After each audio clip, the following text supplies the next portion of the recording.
Bakit nga ba sobrang hype ng Philippine Bar Examinations? Siguro dahil hindi lang ito simpleng exam.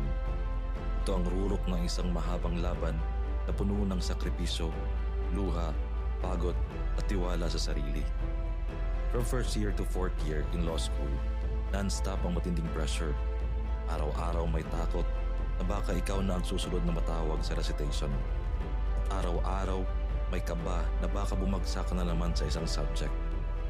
Lunes pa ang klase, Sabado pa lang takot ka na.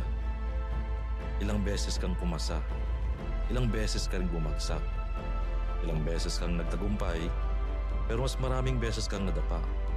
May mga recitation na para bang gusto mo nalang maglaho sa hiya. May mga exams na binasa mo ng paulit-ulit ang tanong, pero parang hindi pa rin pumasok sa isip mo ang sagot. Ilang beses mong finlank ang bar. Bumagsak, bumangon, sumubok muli. Ilang taon ang lumipas na nakahold ang pangarap dahil kailangan mong bumalik sa review, bumalik sa umpisa, at lumaban ulit.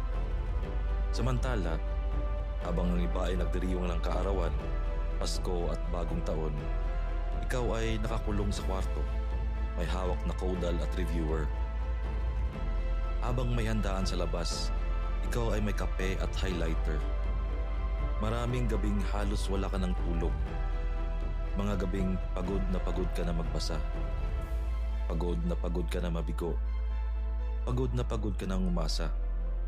Pero pinili mo pa ring magpatuloy. May mga araw na gusto mo nang sumuko, pero pinilit mo pa ring bumangon because you did not come this far just to come this far. Idagdag pa ang bigat ng pangarap ng pamilya, ang sariling expectations, ang takot na baka hindi ka sapat. Now comes the bar exams. Hindi na lang ito basta exam.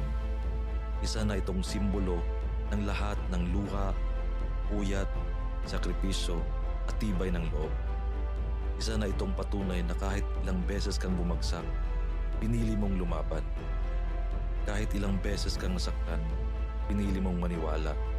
Yung nakikita ninyo sa TV na sumisigaw at umiiyak tapos makita ang pangalan sa big screen ng Supreme Court, hindi yan OA. At hindi yan basta-bastang iyak. Yan ang pagbuhos ng buong kwento ng isang mandirigmang hindi sumuko. Kaya siguro hype ang bar dahil hindi lang ito laban ng isip, kundi laban ng puso at kaluluwa.